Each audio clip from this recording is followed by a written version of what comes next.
What's going on, everyone? It's Jamie here, and today I'm joined by FUTWIZ Pro FIFA player FUTWIZ Dylan for a tutorial on dribbling and skill moves in FIFA 23. Dylan, how are we doing? Very well, thank you. Yes, I'm excited. I'm looking forward to this one. I was about to say, because I'm struggling a little bit. I'm sure a lot of people are as well in FIFA 23, especially when it comes to dribbling. A lot of people complain about left sticks, so Yeah, for sure. I mean, left stick at the moment, everyone knows it's a big talking point at the moment in the community. So hopefully, I can give you a few tips and tricks to help you improve with that. Sounds good. Obviously, the first one that we're going to look at today is the R1 dribbling. And a lot of people have said this is big this year because left stick dribbling isn't as good. So we're going to look into some clips now with Dylan that has got an in-game and is going to run us through them. Okay, so let me run you guys through this first clip with Okocha. We're running down the wing. And as you can see here with the R1 straight dribbling, I beat the first defender, Kimpembe. Opens up a shot for Peter Crouch. Obviously, when you're using normal dribbling, you're not going to be able to move past the defender that quick. And that's what makes this so unpredictable. I think especially obviously in that situation down the line, like you just spoke about, with R1, obviously it kind of moves it side to side so quickly. And I feel like if you don't do it in that situation there, Dylan, probably just so predictable, either just running straight down the line or running straight in the middle, and then people just know exactly what you're doing. But in that clip, as you can see, just holding R1 while using your left stick to dribble, they're moving the ball side to side so quickly. But you don't always want to use it, right? No, for sure. You've got to be unpredictable in FIFA at times. That means mixing up when you're using certain types of dribbling. As I alluded to, I think it's best used when you're on the wing. But obviously, there's different types of dribbling as well. So you've got L1 dribbling, normal left stick.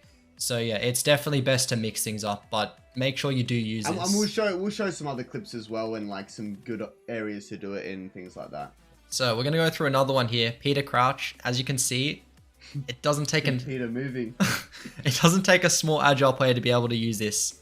It's got kind of La Croqueta vibes from FIFA 19. You got that sweeping motion from right to left foot or left to right, depending on which way you move. But I think there is a time and place to use this. You don't want to be holding R1 the whole time. But as you can see, you don't have to be on the wing. It doesn't have to be a small agile player. You got Peter Crouch doing it through the middle. I think it's more so, like you said, the timing of it. So when you had the ball with Peter Crouch before you were holding right stick, you weren't using it in that situation. I feel like it's obviously a high risk, high reward kind of move, because if you just ran around the whole time holding R1, they're going to be taking these touches all the time, and then that's when it becomes predictable. So you're still breaking it up, you're dribbling normally, and then when you're making that sideways motion to go past the defender quickly, that's obviously when you're holding it. And in that example, they're using someone like Peter Crouch, who does have low agility, low balance, and low dribbling stats. It's still really effective. So we'll go through another example here quickly. As you can see, you can use it directly from a short corner. Okocha beats the first man, beats the second man, plays it short to Rashford, and sets up an easy chance off the corner. So as you can see, it's working once again. This is no fluke. It's one of the best ways of attacking down the wings. I think even obviously we've mentioned it a lot with the R1 dribbling, and we've already said in the other clips, you're not holding it all the time. But I think the perfect example is when we slow this clip down. You can see when Dylan's dribbling normally, not using the right stick, because when it's at that speed, then his opponent is trying to time the tackle based on that style of dribbling. But when he switches it up quickly and starts holding R1, you can see when his opponent bites for the tackle, but suddenly he's shifted that ball so much quicker using R1, and then he goes back to normal dribbling again. So it's kind of changing the tempo of your dribbling all the time, which is what Dylan said earlier as well, being more unpredictable in FIFA just with dribbling and not even doing a skill move. Moving on to the next clips, we're going to look at the new FIFA 23 skill move, and it is the L1 heel to heel. Obviously, as always, we'll be going into some clips, and I'll let Dylan explain those in further detail and how to use it on your controller. Yeah, so the L1 heel to heel, it's pretty self-explanatory. If you guys have played previous FIFAs or know how to do a heel to heel, pretty much all you need to do is flick the right stick in front of you and behind you, and whilst doing that, you're simultaneously holding L1. And also, when doing this skill, dependent on where your left stick is positioned, if you're holding it to the left or right, that'll affect the exit position of the skill. So this is one of the most overpowered skills in the game. Obviously, being new to the game, it's one that everyone's using at the moment. As you can see here, when you get close to the defender, when you hit that, it kind of glitches the defender a bit. It just sweeps past them, and Honestly, it's similar to the croqueta of FIFA 19, I would say. It's just one of the easiest ways of beating opponents on FIFA 23. I think it's one of those, even in that clip there, like obviously the defender is right in front of you, but you know just the way the skill move works, you can still kind of perform it into them, but then you get that exit around them. And I think my favorite part about this skill move is that it's so easy to do. Like it's literally just as you would do a heel to heel, but you're just holding L1 while doing it now. But you get that crazy new exit speed, and obviously in that situation, it's worked really well for you, and you get a goal out of it. Okay, so going through another clip now. As Jamie alluded to, you get a nice speed boost after performing it once you beat the defender. As you can see here, Nakata beats the first man, Gomez. He's left for dead. Easy finish for Nakata. I think in that one there, like if we go back a bit as well, obviously in comparison to the first clip was kind of performing it into the defender, right, to try and get past them. But I think in this scenario, your opponent was like jockeying and like being a bit deeper with their defensive line and kind of waiting for you to do something. And I think in that situation, obviously you can say yourself, but like if you're not doing anything or you're not doing a skill move, it's kind of easy to defend, right? But then in that situation, you do the L1 heel to heel and then you glide past, and then that makes them have to make a decision. So we got another clip here on the break. As you can see, I'm one-on-one with the last defender. The defender's obviously going to continue his momentum. When you use that to cut inside, it's a really easy way of beating the defender. Easy shot, you can set it up, and it's an easy finish in the end. So a quick recap on that skill move. Obviously, as you saw, it's got a lot of different uses. It can be used to beat a defender one-on-one when you're running straight on, whether they're jockeying or running straight into you. You can penetrate in behind the defense, set up an easy shot on goal, and honestly, it's just one of the easiest ways of scoring at the moment. Moving on to the next now, we have a skill move that has obviously been in FIFA for quite a few years now. However, it is still very good in FIFA 23. And I'll get Dylan once again to talk through the clips, when to use it, when not to use it, and most importantly, how to use it. I'm going to take you guys now through an example of the Elastico. If we stop the video now here, in the clip you can see my opponent's controlling his right back, and there's a bit of space in between the right back and the center back. I see he switches to the center back. Now the Elastico exits to the left. As soon as I see that, I go through the space between the fullback and the center back, sets up an easy chance for Mbappe to finish on his right foot. I think that's like the key part of comparing the Elastico to the reverse Elastico. As Dylan just pointed on, the normal Elastico will exit to the left, and then the reverse Elastico exits to the right. So obviously Dylan in that specific scenario has identified that by doing the normal Elastico and it going to the left, that's where the space is, that's where he wants to end up, and that's why he chose to do it. Okay, so now time for an example of the reverse Elastico. As you can see here in this clip, my opponent's controlling Varane and he's drifted to the right. That means that there's space that's opened up to the right side of my Mbappe, and in order to exploit that space, I'm going to perform the reverse Elastico. Obviously, as we mentioned before, exits to the right, sets up an easy finish.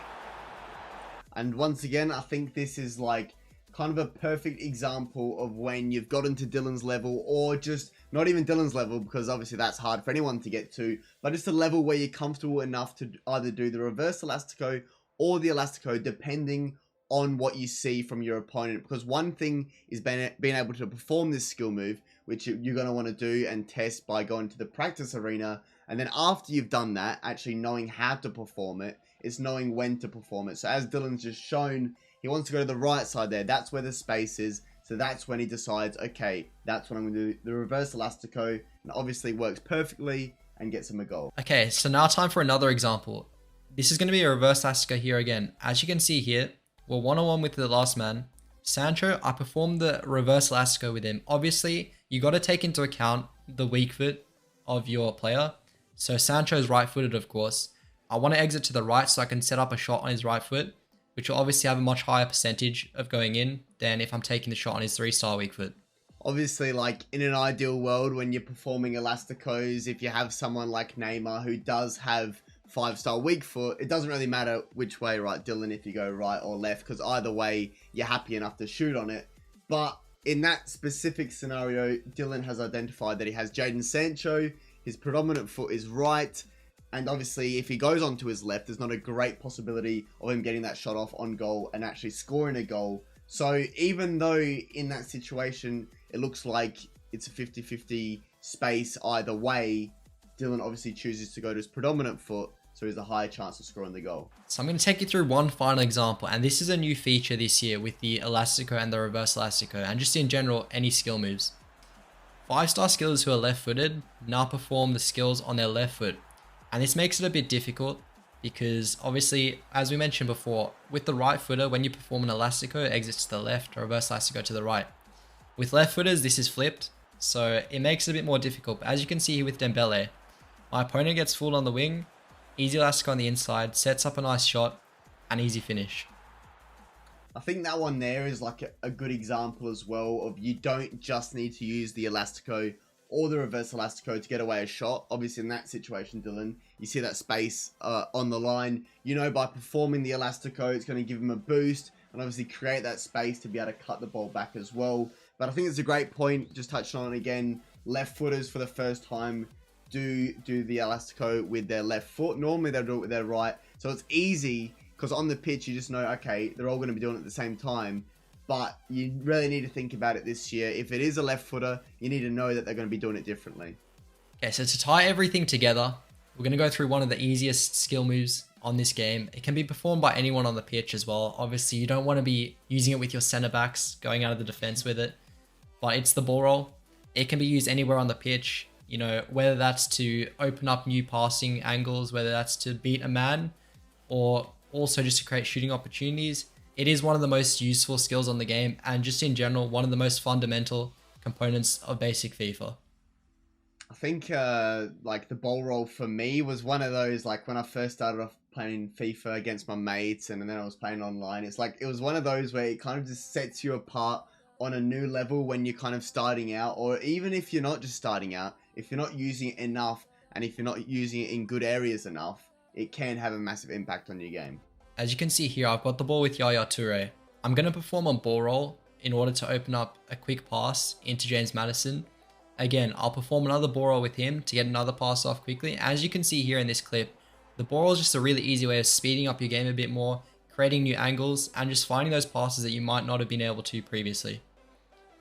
That's where I feel like, obviously, in this clip, you know, it's just one of those skill moves where there's not a specific situation where you need to do it like you just touched on. It's just one of those, if it can kind of fundamentally always be in your game. It's not something you want to overuse, or, you know, it's just not one of those that you want to underuse as well. But it's just one of those you can get used to using it just to open up a passing lane or even a shot opportunity.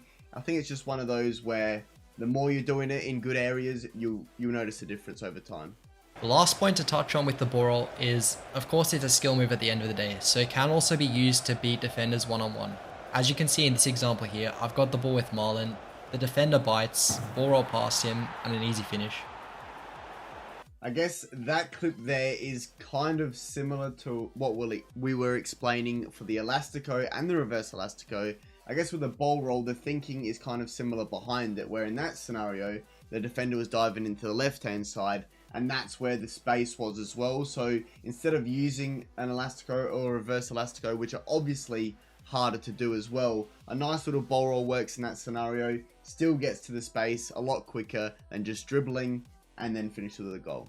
So there we have it, guys. That is Dylan's skill move and dribbling tutorial on FIFA 23. The first one we've done, and I'm sure there'll be plenty more as well. So make sure you subscribe to the channel, like this video if you found it informative. And also, I think one thing that is important to note as well, there's a lot of new things for a lot of you guys in this video. So don't try and go learn them all at the same time. It's important to just go one by one, start off in the practice arena, and then slowly but surely implement them all into your game over time in real game scenarios as well. But yeah, Dylan, thanks for coming on. It's been a pleasure.